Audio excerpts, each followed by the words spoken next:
Welcome to Two Guys Discussing Software. I'm Tomás O'Leary and I'm here with my good friend Brendan Walsh. How are you? I'm good, Tomás, and I thought we weren't going to crack the joke of leaving out Irish, but anyway. Did I not leave it out? No, you left it out, but it doesn't matter. I didn't even mean to leave it out. There you go. You said we're not going to do that joke anymore. I just forget. Do you know what? It's been so long since we've done this show. It's been we haven't done it since June. Together. Yeah. And I did one. Actually, it was You did one without me, which was sad. But, I know. But I was also glad I had a break. I had Rowan and we had Ben Lipinski recently joined us in the summer, and we had a bit of fun. Great chat. What did you talk about? We talked about cybersecurity, which is incidentally the same thing we're going to talk about today. A good segue into today. That's perfect. Yeah, well, cybersecurity is a big deal. It's a big conversation. It's big for us now. We're investing a huge amount in our business, so it's all we talk about now, as well as third-party support at IBM and lots of other things we're going to talk about in a minute. Yeah. But so I had Rowan and Ben. We had great fun.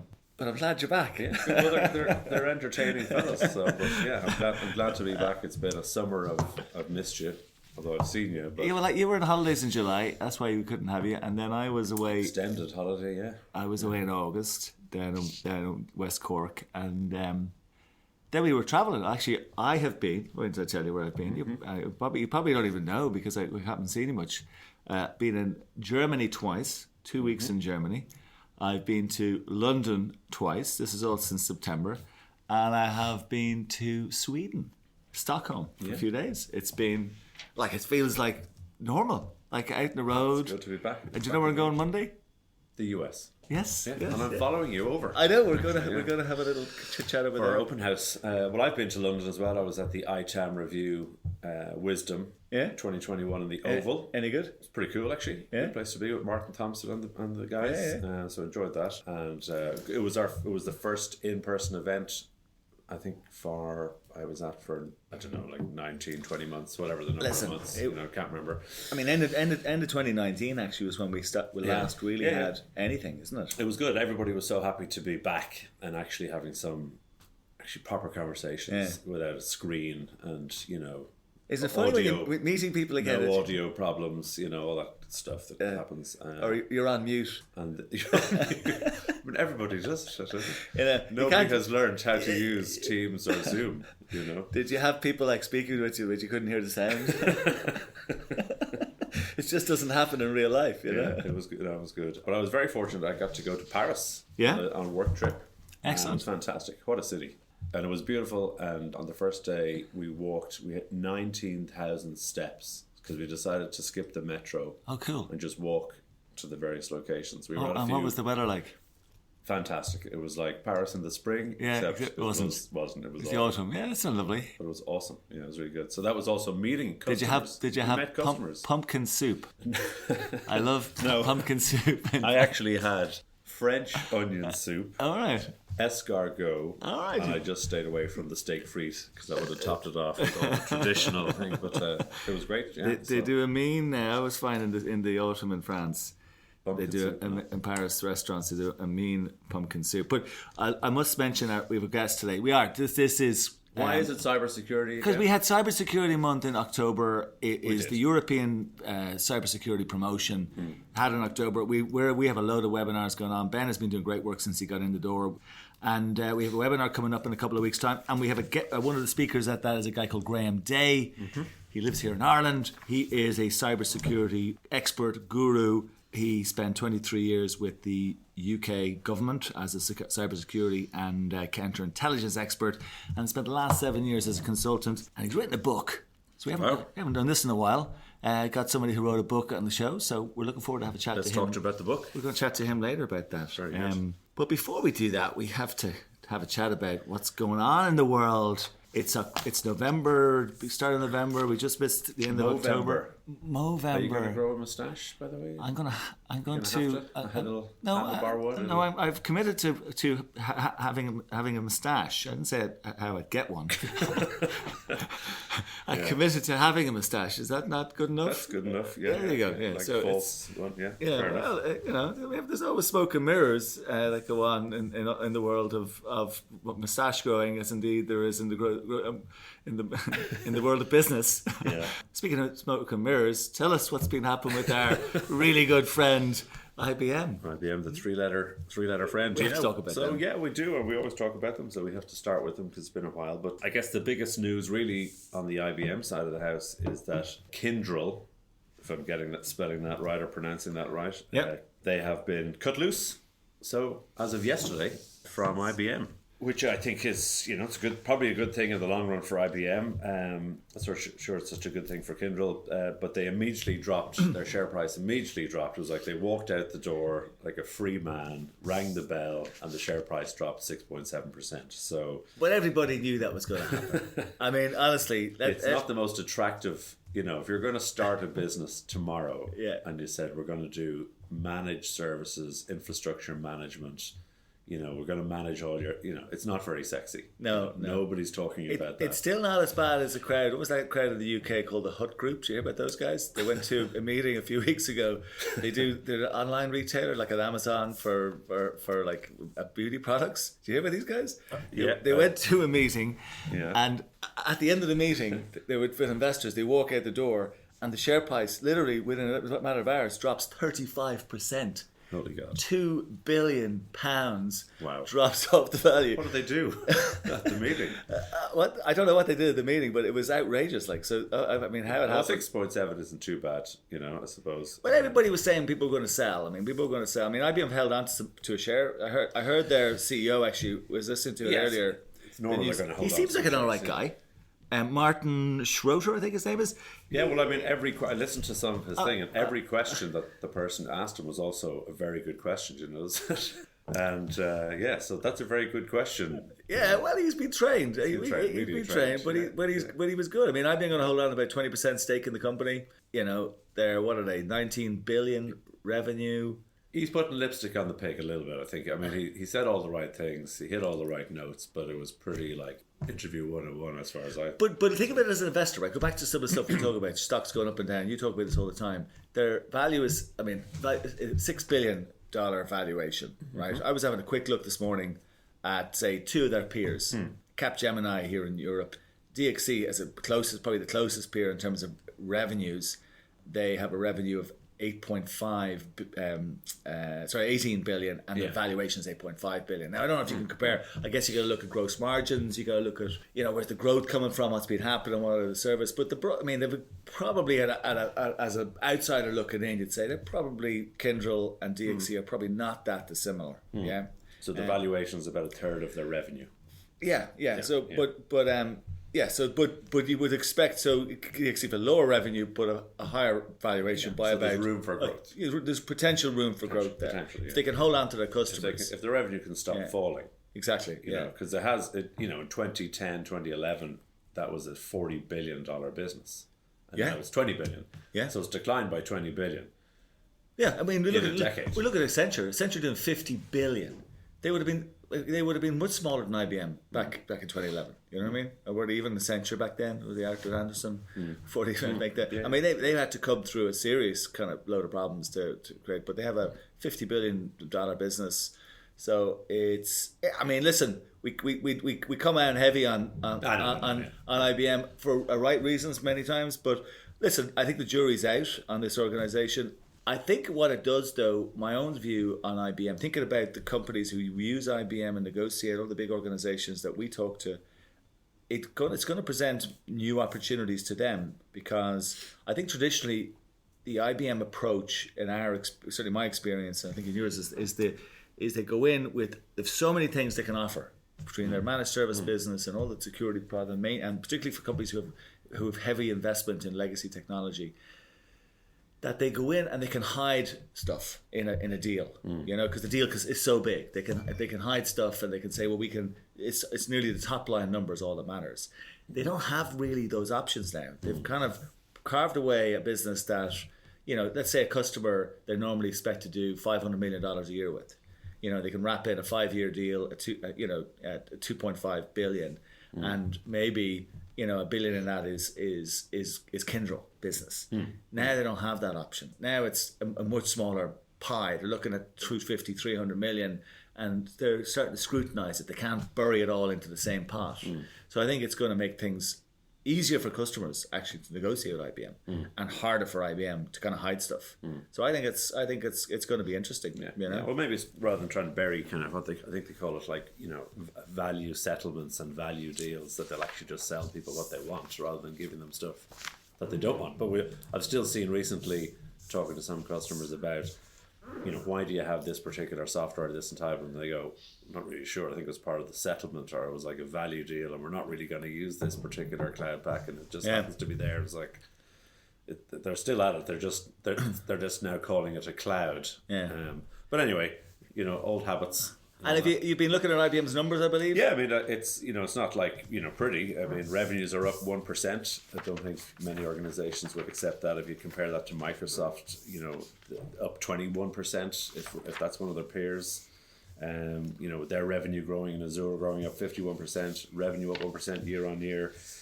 Isn't great. It's declining IBM Z. Obviously, the Kyndryl was a drag now before they left them on that revenue growth. That drag is now gone. But the market's looking for them now to deliver in Q4, their final quarter. They're in their final quarter now, looking for them to deliver 20 billion. So let's look back on that at the next podcast and see if they make it. Yeah.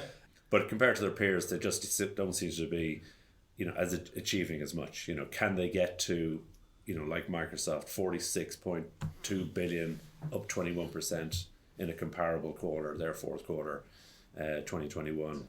Probably not. So, but there's a big opportunity. It's a big market. They've got no drag on the business. Yeah.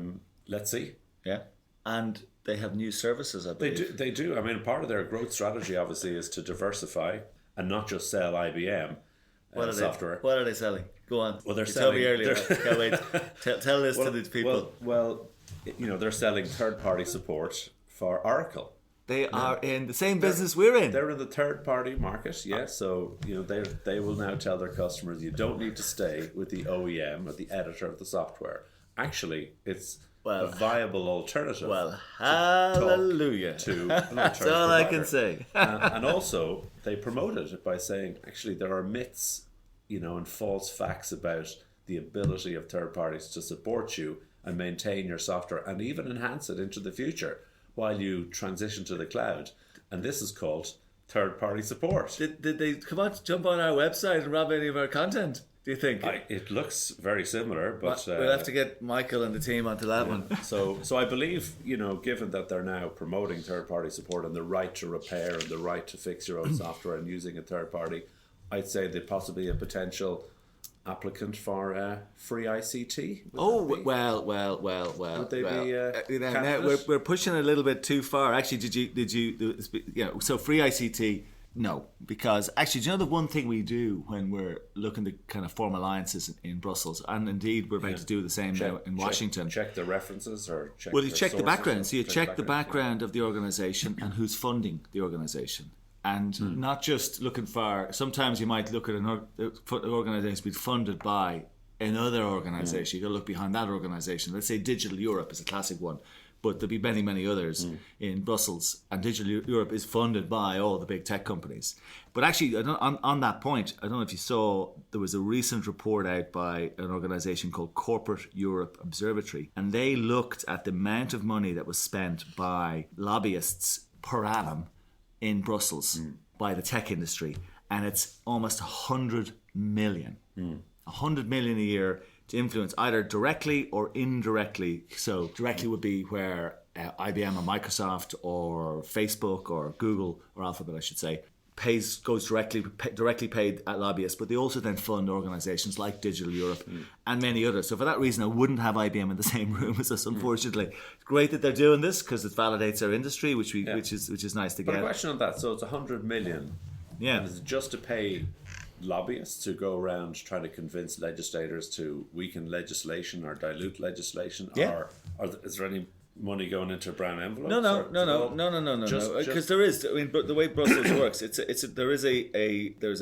a transparency register, so you have to be visible, you have to be transparent. So I don't know whether they've examined the actual salaries of people. I'm not sure it goes that far, but you have to look at the funding that's behind everything. So you have to be. There has to be very much open book. But I've seen it firsthand where, because I've been in Brussels since 2014, I remember going to meet with a MEP who was a chair of a particular meeting that was looking to make some changes around the right to repair, which has now become much more in vogue. But this is like 2016, and it was a UK MEP, and she in the meeting showed me a document which I took a picture of that was going to go to a meeting, right?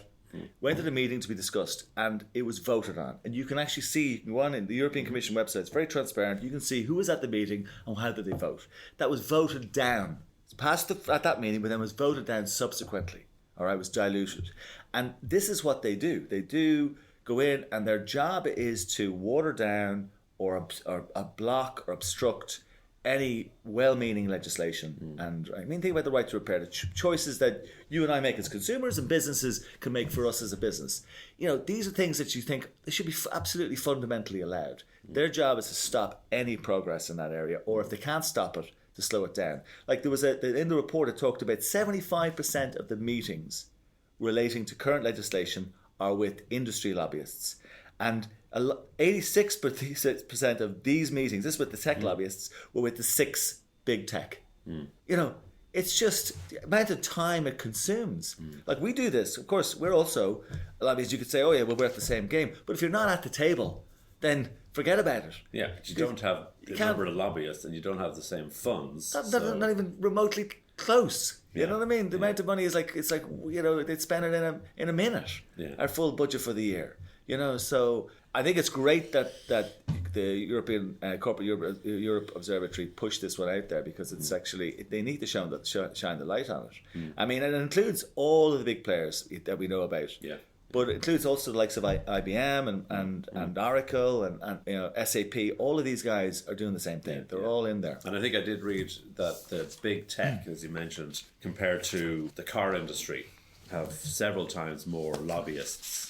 You know, like that they might have, you know, Facebook might have 4 lobbyists, you know, or funding, you know, four full-time lobbyists, whereas Audi or Volkswagen might only have, you know, 1 full-time equivalent. You know, so they're pumping money into this. Yeah, it's 2 to 3 and times. Also fighting for self-regulation at the same time. Well, they want self-regulation because that's what they've had all their lives. Yeah, I mean, wouldn't you? But it doesn't work. You know what I mean? When you look at the situation there recently when Facebook went down, which knocked down WhatsApp, it knocked down Instagram.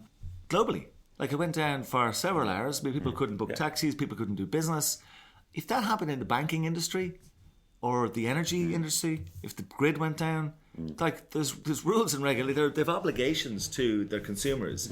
So you know, you don't see banks will regulate ourselves. If banks regulated themselves, we'd have a real problem. Well, I think we had something close to that. Yeah, well, there's always a balance, but you need rules of the road and technology now. One thing that's come out of COVID in my mind, we're going to talk to Graham shortly about this.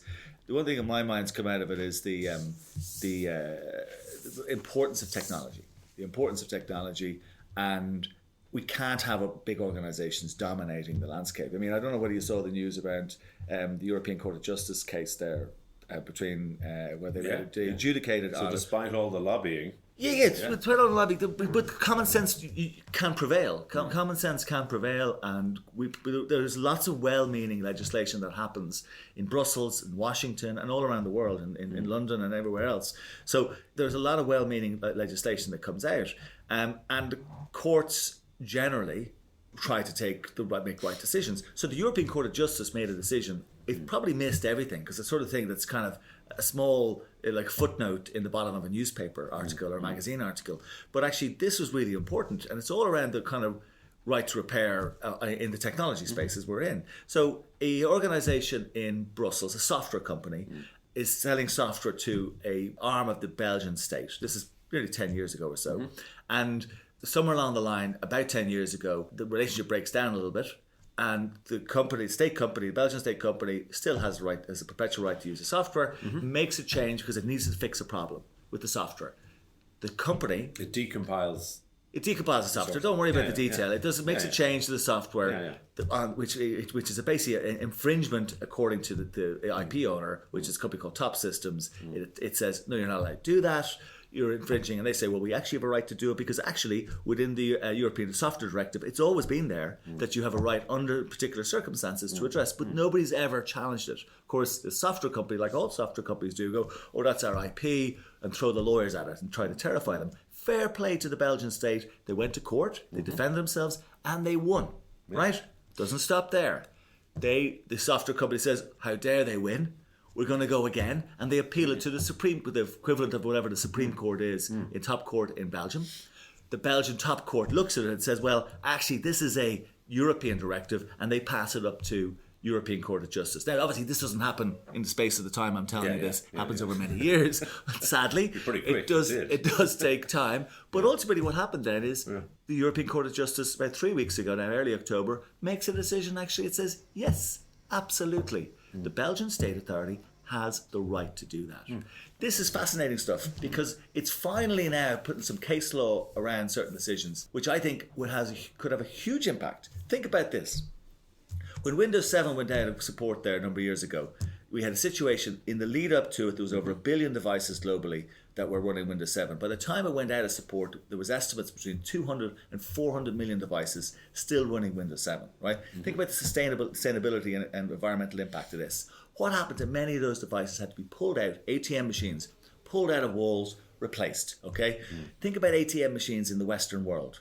ATM machines are really there to give us cash. Cash is declining. Nobody needs to touch these things. Yet, what had to happen? They had to be removed. Where did they go? Probably landfill. Who knows where they went, okay? Ultimately, wasn't that because nobody else could provide any support and maintenance for Windows 7. Windows 10 now is going to be replaced by Windows, I think it's 11, if I'm not mistaken. Very innovative. But so Windows 11 is going to come along, and then we're going to have the same situation. However, this time, in Europe certainly at least, there's options.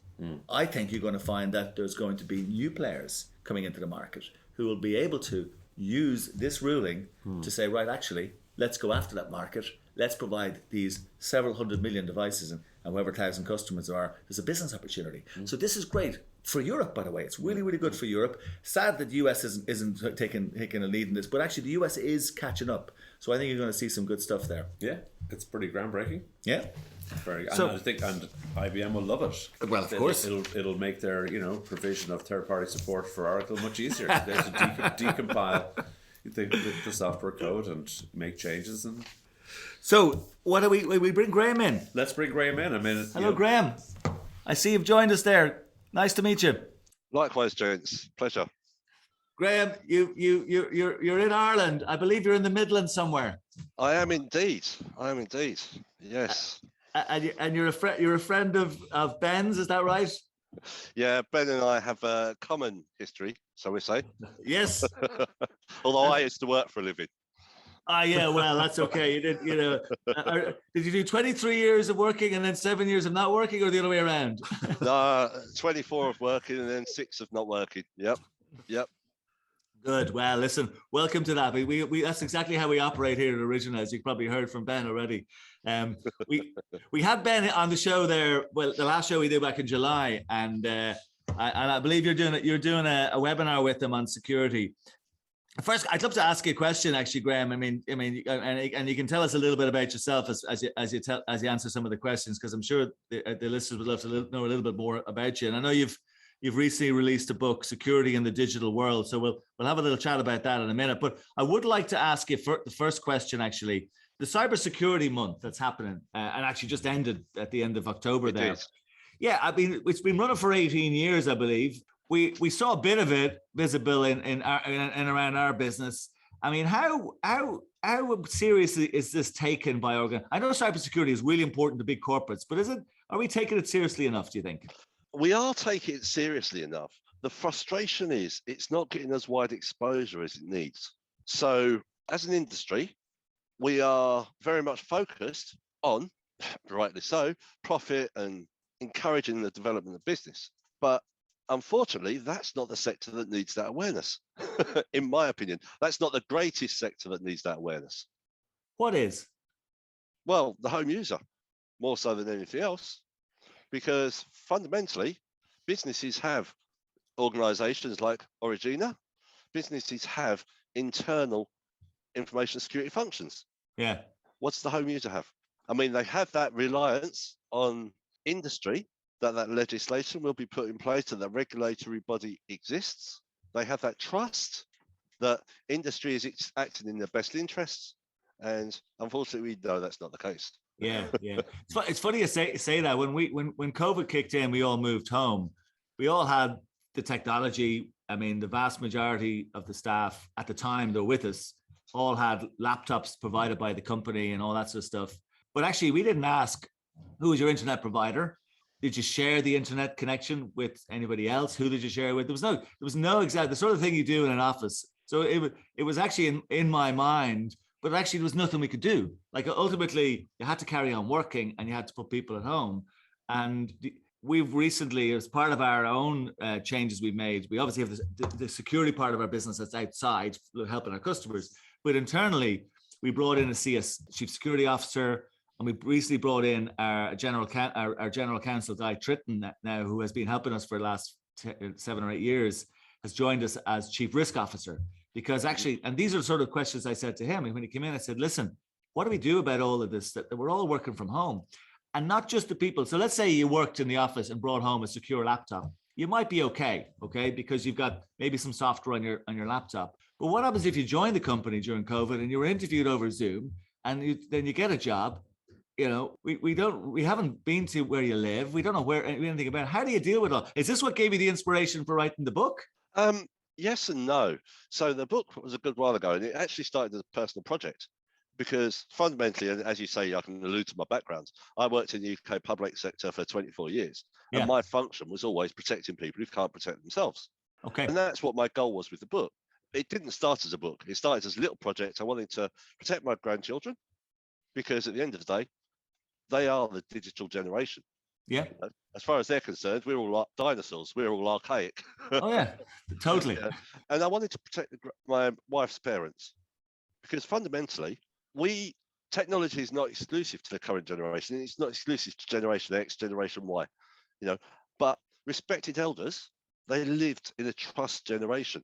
You could often, and yourselves in Ireland, you could go down the shop, come back to the house, and all of a sudden the neighbour's in the house with a cup of tea waiting for you. Yeah. You left the door open. There's total freedom of movement. Yeah. That generation has changed. Unfortunately, society has changed rather. And that generation have yet to adapt. So they are extremely vulnerable. So between that trust generation and the naive elements of society, I just wanted to build that little project for my own family to guide them. And in the end, my wife turned around and said, look, there's far too much information in here, far too much valuable information in here to keep it to ourselves. And that's how it developed.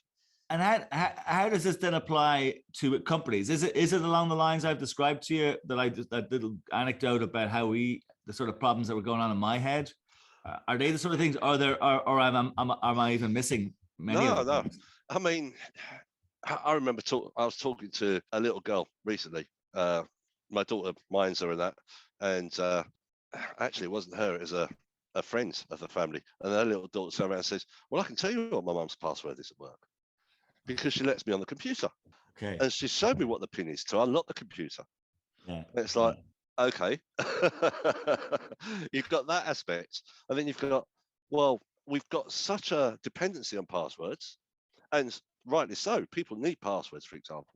But it's understanding what a secure password is. And also, you've got archaic practices like change your password every 90 days. Well, all that's going to cause is problems. Yeah. If you've got a strong password and you've proven it strong using a strength checker, keep it. All right. Be aware that if a company you're associated with is breached, you need to change it.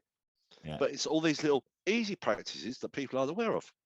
Yeah, it's funny you say that. I always wondered about the 90-day thing. I was going, why are they asking this thing? Especially if you've gone and done a really complicated one. Absolutely.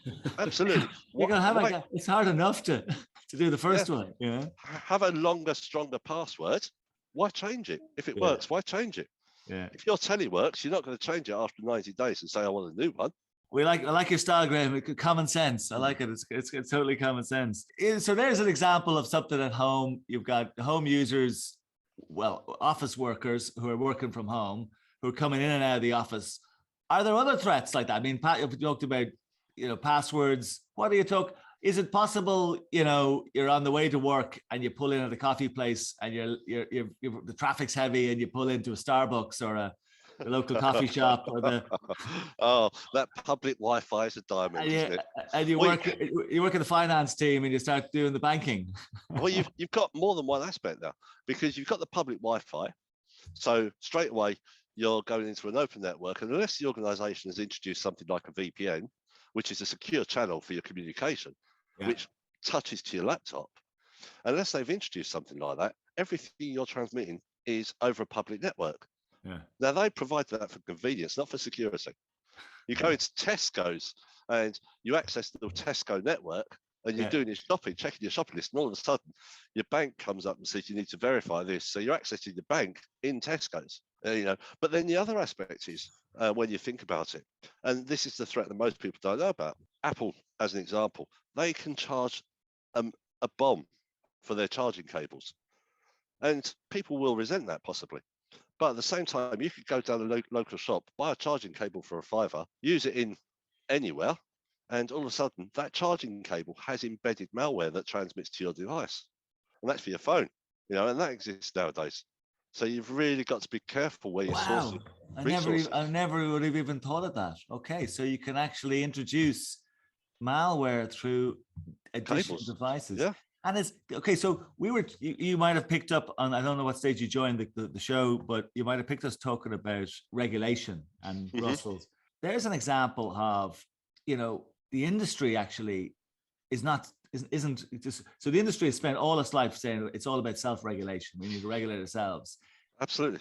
That's a problem, isn't it? Because they're not going to, what you just spotted there is an issue that really shouldn't be allowed through rules. There should be some sort of checking, like standardizations not related, that's maybe geography based or regional based on EU or UK or US, that says, okay, we don't allow these products to come into the market. You can't. That's like selling an unsafe baby product. Well, you've got that context, but then you've got the other contrast. So obviously we're talking about European regulation. Yeah. Well, you've got 37 countries who create that regulation. Yeah. You've got to find something they all agree on. 27, sorry. Yeah. You've got to find something they all agree on, first instance, and then you've got to find that application. But you look at airports. If you go flying, then obviously the last thing you do before you go on the flight probably is charge your phone in at the USB port provided at the airport, because you want to have that phone to watch videos in the flight or whatever, But how many airports check those USB ports? Yeah. Because those USB ports could just as easy have a frontage on them, which allows the transfer of malware. Yeah. And if you're an employee and you're reliant on your mobile phone for work, straight away you're introducing malware into your mobile phone. You're giving us a really scary story. Give us some hope. What can you, what can you do? What can you do to save us? I've just changed all my habits forever now. Because I'm flying next week. Everything's going to be charged before I leave the house. I'm not going to connect to the airport Wi-Fi. I'm going to, should I use my phone? Now I'm worried about that. Absolutely. Yeah. But when you take your phone charging cable, take your plug adapter. There is no way to infect a malware through the electricity supply. That hasn't been established yet, because the current in the electricity supply can affect the malware through EMF. So that aspect hasn't been proven. So take your own adapter. Have the good practices when you're traveling, just things of being aware of who's over your shoulder. Yeah. And, we talk about cybersecurity, and probably that's one of my biggest concerns is cybersecurity has caused the dilution of information security. Everyone talks about cybersecurity now because everyone's becoming so reliant on technology, and good information security practices are being lost. So you've got working at home, you've got plumbers coming in the house, which is a massive threat because you've got the overhearing and overlooking threat, which people are forgetting about. You've got these traditional threats that are being overshadowed by malware and ransomware and business email compromise and all those good threats. But the traditional threats still exist. Yeah, the old, I used to work in the payments industry, and there was the shoulder surfing. Right? Absolutely. Which was the guy looking over your shoulder as you put your card into the machine, watching your PIN. So he has a card reader on the machine, but he needs your PIN. So he just looks over your shoulder and all of that traditional, basic stuff, Absolutely. And you actually said a key word a minute ago there, Brandon. So you mentioned habits, and that's really what we need to do. Technology is great. Technical solutions are awesome. If a company puts a VPN in, that's awesome. If a company puts a firewall in, that's awesome. But if a company puts an email security appliance in, then that could be a challenge to the employee, because they might really need to send an email and they might circumvent it. Yeah. So the whole key thing is, if you put a technical solution in, that culture has to be comparable. Employees need to understand that these technical solutions are there for a reason, and they need to work with these technical solutions, and they need to be treated as your greatest security asset as opposed to your greatest security risk. You need to make them partners in the security. Yeah, I think people are very complacent. I think they don't worry about that something might happen to them or they might get hacked. I mean, I get dodgy phone calls now every day from numbers that I never answer. I get really crappy texts purporting to be my bank saying we will never ask you for your PIN, but it's so obviously not my bank.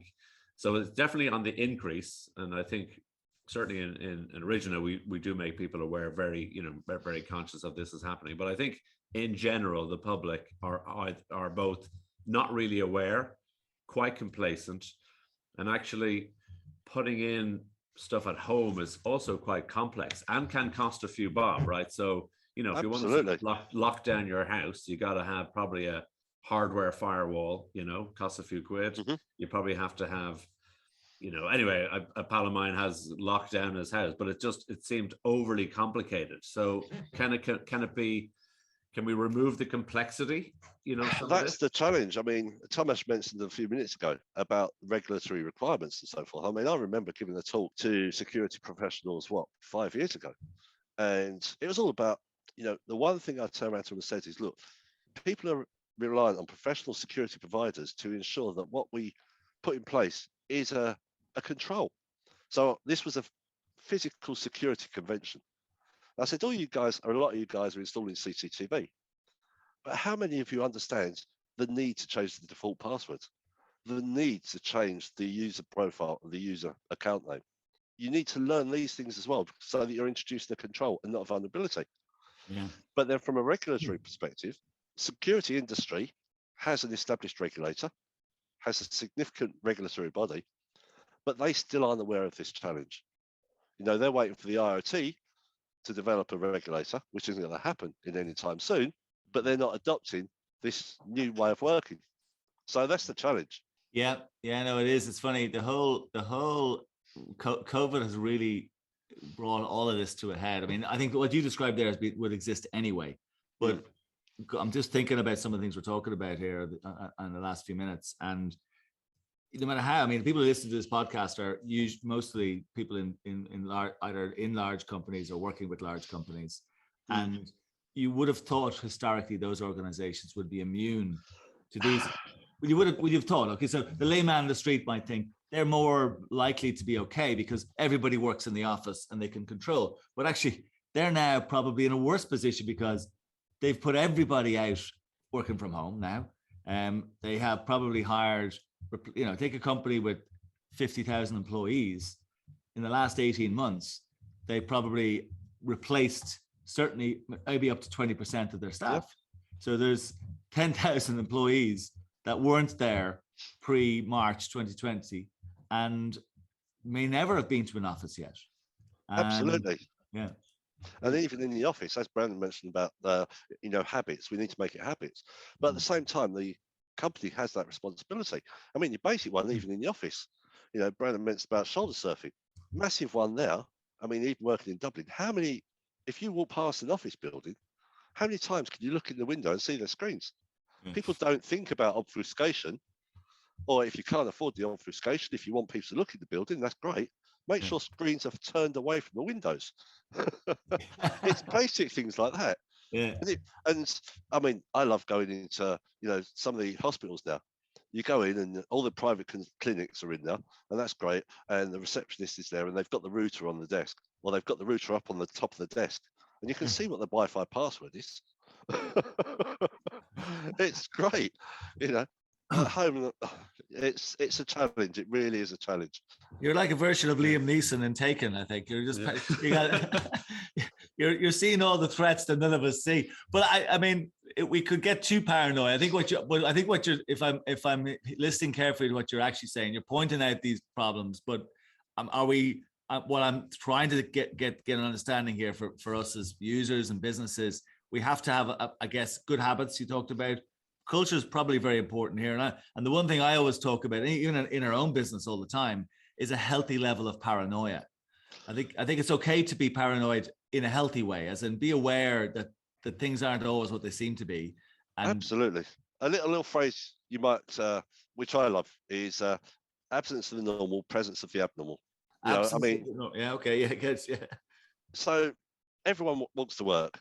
Everyone goes to work, rather, traditionally, or even at home. Everyone will move to their workplace. And they do a traditional route. Humans are creatures of habit. We'll build habits, we'll follow those habits. So if we can build those security habits, that's ideal. But in our normal life, we have habits as well. So if anything's changed, why has it changed? Just ask yourself that little question. Even in the workplace, if something's changed, why has it changed? You know, if you can all of a sudden access folders on the IT system that you couldn't before, what's changed? Yeah. You know, if you can't access information you could have accessed before, what's changed? And the other challenges as well, getting people getting organisations to move away from the culture of blame. You know, we need to really support employees to say, if something's changed, you need to let us know. If you've done something wrong, let us know. The sooner we know, we can fix it. You know, so that awareness, that alerting awareness as well is critical, because even organisations engaging with yourself, they'll only do it on the basis of an issue. If they don't know about the issue, they can't fix it. So you've got all these aspects. But yeah, it is very easy to develop those natural security habits. There's no reason to be paranoid. I mean, people have just got to embed it into their way of life, their way of working. Yeah. And are there any bombshells or landmines, security landmines that we haven't discovered yet? You know, the old ransomware one was a big one in the last 12 months, and malware. And are there any ones that we haven't even thought about yet that you know, they talk about, you know, people taking over your profile or impersonation.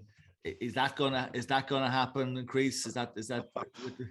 I don't know I don't know if you follow UK news at all, but there's an excellent story reported this morning, and it happened last week, I think. But someone actually had their whole house stolen from under them.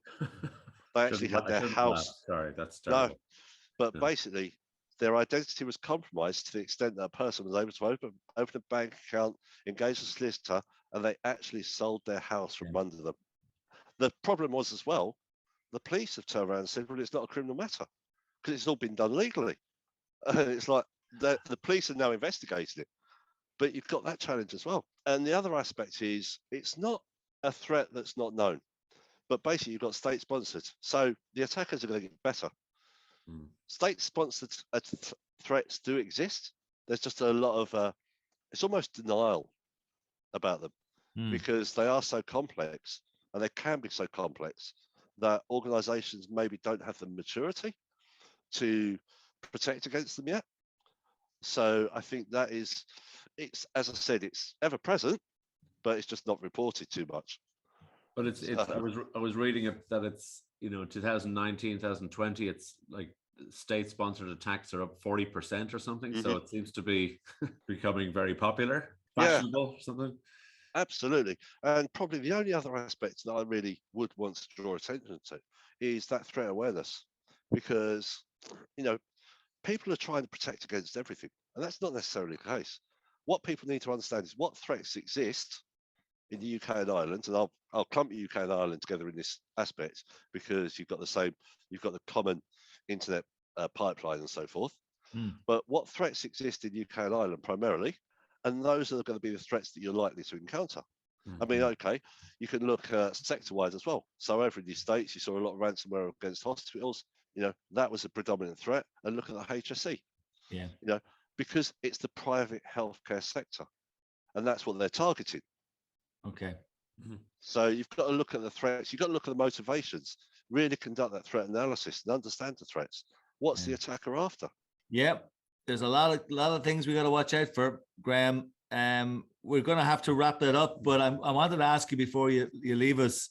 You're doing the webinar with Ben on the 18th of November. What are you covering on that? Some of these topics, or is it something else? I'd very much look at covering the culture again, because at the end of the day, we have an over dependency on technology, and technology will only work as long as the culture there to support it. Yeah, it needs to be a structured technological approach to the threats. It needs to be asset prioritized, which is what businesses need to do. You can't protect everything, so protect what's worth protecting.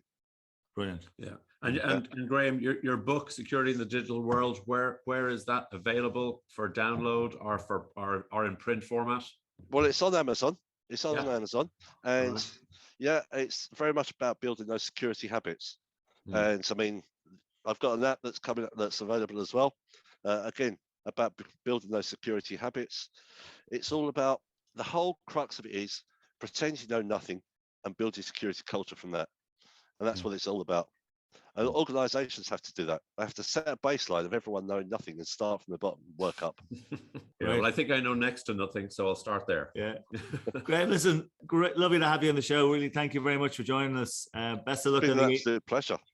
Thank you. And best of luck on the 18th of November. And we hope to meet you in person one of the days. Absolutely. Be careful what you wish for. Yeah. I know. Look forward to that. Yeah, that's another. Thanks very much, gents. All right. Thanks, Graham. Take care. Brilliant. Oh my God. So yeah, I'm actually now trembling. Yeah. Well, you just don't know what to expect sometimes, and you think about these. I never thought of the power supplies, the USBs. That's a bit crazy. Yeah. I mean, I have been conscious of using your phone. It's like a computer, right? Yeah. So. But I don't care. Like, I nearly don't care what happens. But you're browsing the web. You're going everywhere with it. You're on open Wi-Fi. It's a source of threat, but you still do it. I'm checking this mic now. This mic is definitely getting the once over. Thank you to Graham. Thank you, Brendan. It's good to be back. It's great to be back. Yeah, we'll be back again soon, I'm sure. Yeah, we will. We'll be 3 more months. No. We'll be back next month. We'll do one at the end of the month, the beginning of December. We'll record a show. And we'll have a bit of fun. We'll have a new guest, and great to be back.